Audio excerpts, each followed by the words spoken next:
Olá pessoal, quinto e último bloco. Me perdoem se a gente passar alguns minutinhos dessa vez dos 10 minutos, mas é para que a gente também não deixe quebrado para mais um bloco de aula sobre o mesmo assunto. Bora lá, sem mais delongas, que a gente ainda tem muita coisa para ver. O que mais que a gente pode ler, professor? Doutrina.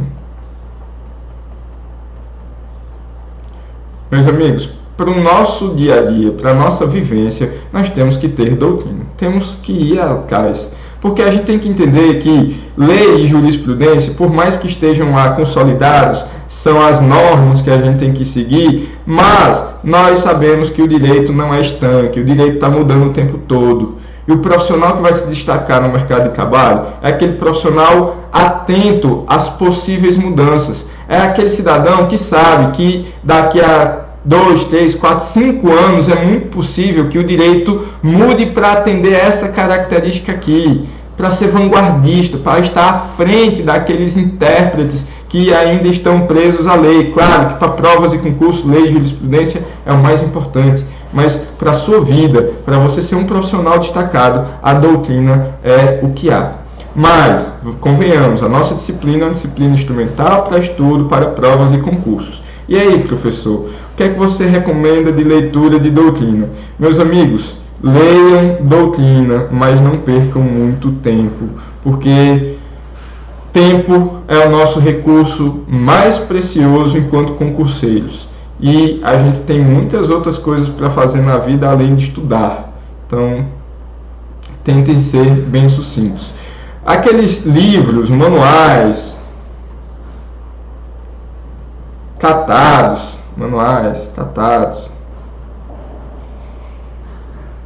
para um ou outro concurso mais pesado e tal, um Ministério Público Federal, é importante que a gente tenha acesso a eles, pelo menos aquilo que é mais clássico, que é mais aceito, é importante que nós façamos a leitura, mas é complicado a gente estudar por esses livros, porque normalmente eles são mais longos, mais complexos, tratados principalmente, são vários tomos sobre o mesmo assunto.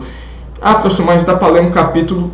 Deixa eu ser bem sincero com vocês, normalmente um autor, quando está escrevendo, ele não consegue cindir tudo ali num capítulo só. É um processo contínuo o livro.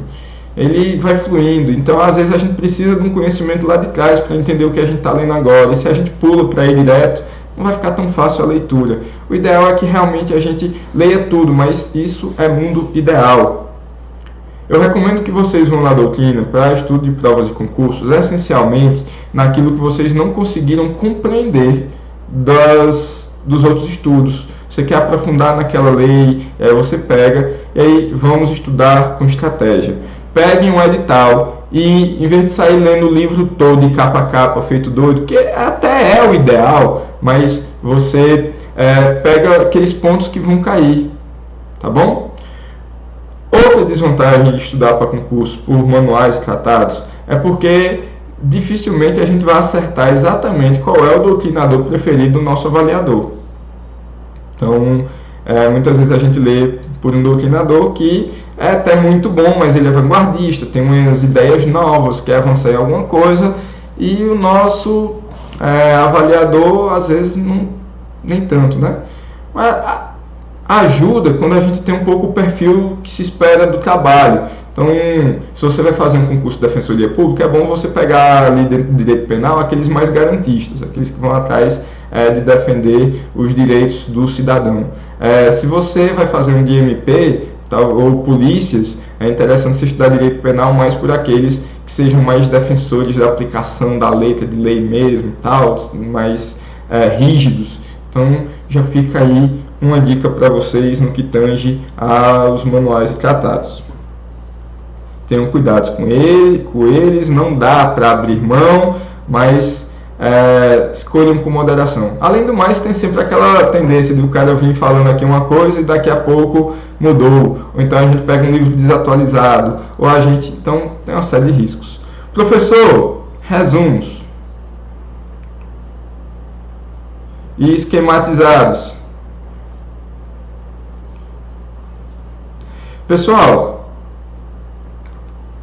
na sinceridade, Muita gente tem preconceito com esses livros. Porque não... Alguns professores aqui da própria instituição vão... não vai estudar por isso não, tu vai perder teu tempo e tal.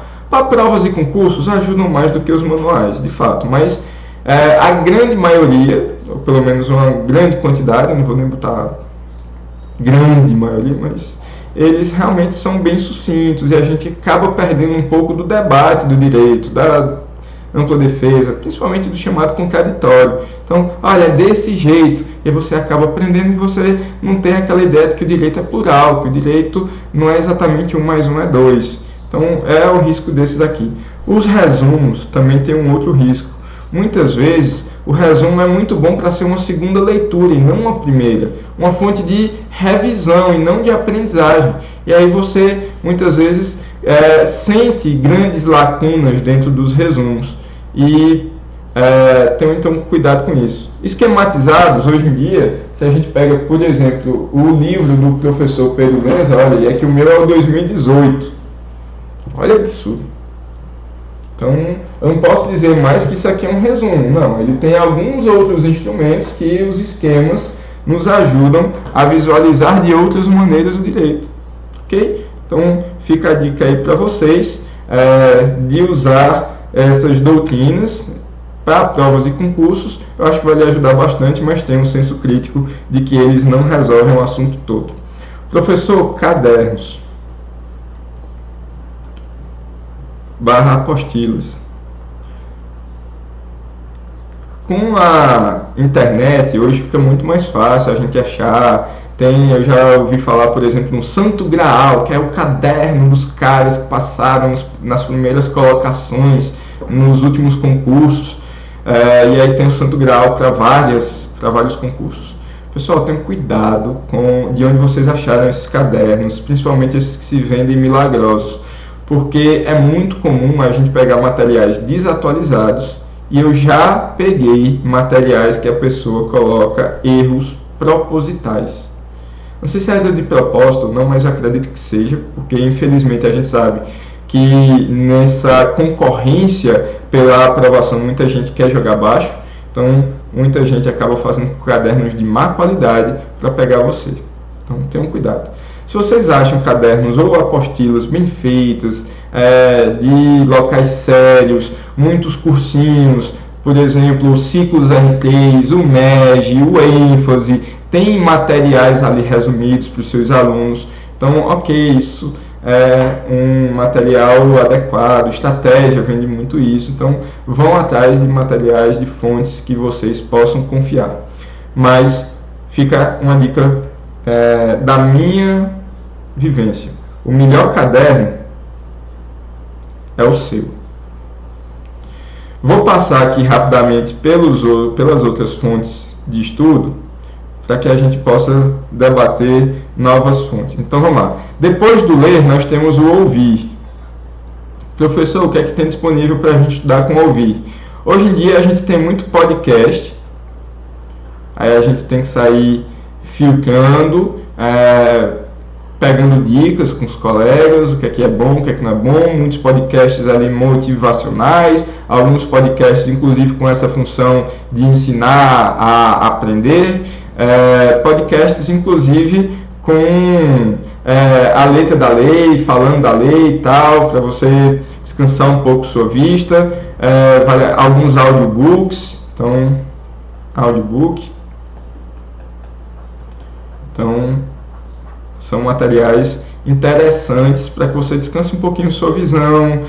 Você passa muito tempo no trânsito, coloca lá, vai em vez de escutando aquele noticiário que é todo dia a mesma coisa, com todas aquelas desgraças, opiniões às vezes nem tão abalizadas assim, você vai lá e escuta um podcast, escuta um audiobook como esse, às vezes a própria letra da lei, às vezes você pode fazer o seu material, você grava as suas impressões, as suas opiniões, e isso vai ajudar bastante, tá bom? Depois, professor, ver. O que é que eu posso estudar no ver, professor? Como eu falei para vocês, hoje está muito na moda os chamados mapas mentais. Pessoal, isso é bom, mapa mental, mas é melhor ainda quando é você que faz. que aí você sabe o que cada uma daquelas coisas significa. Mas eu já vi muita gente, por exemplo, estudando determinado assunto e aí coloca na sua apostila uma fotografia. E aí você consegue lembrar daquela fotografia e a partir dela você consegue lembrar de um contexto. Então esse ver é muito interessante. Então mapas mentais, charges, que resumem ali aquelas chargezinhas da Mafalda, do Calvin, às vezes ajuda bastante. Tem muito nos livros ali do ensino médio, do ensino fundamental, pirâmides, gráficos, que mais?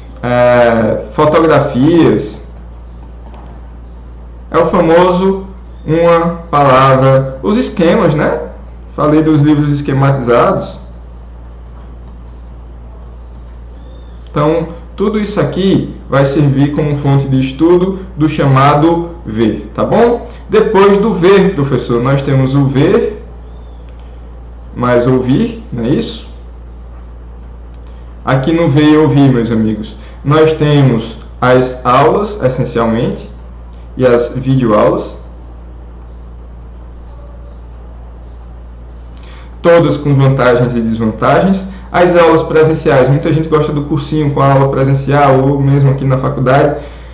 Cuidado, eu estou falando de estratégia para provas e concursos, tá? Então, às vezes, aquela aula presencial, ela não vai ser tão interessante assim, porque você vai perder tempo se arrumando, no deslocamento até você ir até aquele local, você vai ter, aí, às vezes, aquela turma não ajuda tanto, às vezes é muito barulhenta, às vezes o pessoal chove no molhado, tiram aquelas dúvidas que não é essencialmente a sua, e aí às vezes você vai ter aquela sensação de que não está aprendendo, que não está fluindo, que não está rendendo. Mas também tem vantagens. E na minha opinião, a maior vantagem de você estudar com acesso presencial ao professor, ou pelo menos esse acesso direto com ele, é que você pode tirar as suas dúvidas, você pode interagir com ele. Você já pode ter estudado antes e aproveitar aquele momento da aula para tirar a sua dúvida. Então, isso ajuda bastante. Isso é muito importante, até porque a gente consegue sair do ver e ouvir e entrar no debater. Além disso, pessoal, temos as videoaulas. Também tem vantagens e desvantagens. A vantagem é que você não vai precisar sair de casa, você consegue acelerar, você consegue pausar, você consegue voltar. Então, vantagens que não tem na aula presencial, mas também tem desvantagens. Muitas vezes a didática do professor não é a melhor de todas, muitas vezes o vídeo é muito longo ou muito curto, ou você realmente não gostou daquele formato, você não tem acesso ao professor de uma maneira direta para tirar a sua dúvida. Muitas vezes, nesses cursinhos, nós não temos contato com o professor, mas com o monitor da disciplina, e aí a gente não sente a mesma firmeza, a gente não tem ali a mesma confiança que gerou com a aula do professor. Então, tudo tem vantagens e desvantagens. Sei que a gente já passou dos 10 minutos, mas vamos lá. Ver e ouvir, debater. Como é que a gente consegue debater, professor? As aulas presenciais, a gente tem muito disso, principalmente quando a gente interage, quando a gente tem ali a iniciativa de fazer uma pergunta, ou às vezes o colega perguntou e é a nossa dúvida também, a gente aproveita, faz as nossas anotações, e grupos de estudo. Claro, cada um vai se adaptar melhor ou não. Eu não me adaptei a grupos de estudo, mas eu tenho amigos que têm grupos de estudo que só tem elogios. Agora eu não consegui ter ali a disciplina necessária para fluir com um grupo de estudos. Talvez da minha própria pessoa, gostar desse estudo mais solitário e tal, me adequei melhor. E, às vezes quando eu vou estudar com outra pessoa, sempre surgem novas conversas, outros assuntos. Daqui a pouco a gente está falando de futebol, ou de churrasco, ou de música, enfim. Mas os grupos de estudo, desde que sejam bem feitos, com pessoas realmente engajadas com aquele propósito, vai servir demais. E aí cada um estuda um ponto, complementa ali, tira as dúvidas, chama atenção para detalhes que um outro não viu, resolvem questões e não sabe por que o gabarito era aquele e não era aquele outro, que talvez o outro colega tenha errado. Então, são maneiras de interagir, de debater, de trocar conhecimento e de a gente sair do estudo passivo, com o conteúdo vindo para a nossa cabeça e a gente ir atrás de fazer a nossa parte também. Na questão do fazer, e aí, professor? A gente tem que sair trabalhando, fazendo petição, escrevendo. Pessoal, no fazer tem vários. Eu vou destacar para vocês fazer questões. A gente vai ter uma aula só sobre questões, então não vou aprofundar muito. Mas dá para você fazer seu diagnóstico, dá para você treinar, para ganhar velocidade, para ganhar confiança, para começar a ver que as questões começam a se repetir, que a criatividade do examinador não é infinita. Então, fazer questões já ajuda demais. E, para terminar, meus amigos, nós temos o ensinar. E aí, o ensinar também tem muita coisa. Se de repente você consegue ganhar uma vaguinha de professor, ganha até uns trocados. Ou então, você pode, naquele grupo de estudo que eu já falei para vocês, toda vida sorteia um ponto e aí você vai ensinar aquilo. E eu tenho certeza que você vai aprender bem mais, vai manter bem mais aquilo que você se força a ensinar para os seus colegas. Ensinar, professor, falta um R, desculpem aí, para quem perdeu a atenção por conta disso. Então, o que mais, professor? Na pior das hipóteses, tira aquele teu esposo, tua esposa, namorado, namorada, o filho ou filha, qualquer pessoa que está aí perto de você, e aí começa a falar, olha, hoje eu estudei isso, e assim, assim, assim, assim. De repente, você é uma pessoa um pouco mais curiosa, que começa a fazer perguntas daquele assunto, mesmo que seja leiga no direito, mas que interaja ali com você, você vai estar repassando, você vai estar se ouvindo, então você vai estar estimulando outras conexões. Quem sabe até na hora ali da sua prova você está, olha, caramba, isso aqui eu ensinei para o meu irmão num almoço. E aí você acaba acertando a questão, tá bom? Pessoal, praticamente criei um novo bloco aqui, era para ser 10 minutos, ficamos com 17 uns quebrados, mas a gente consegue encerrar aquilo que eu tinha prometido para vocês. Estou muito satisfeito, espero que vocês também. Se gostaram, aperta aí o like, compartilhe com seus colegas. Se quiser se inscrever no canal para já ter acesso ao vídeo antes de eu postar lá no Leão Digital, fique à vontade. E no mais, estou à disposição de vocês para a gente trocar ideias e amadurecer tudo isso que a gente tem falado, tá bom? Muito obrigado, até o nosso próximo encontro, se Deus quiser.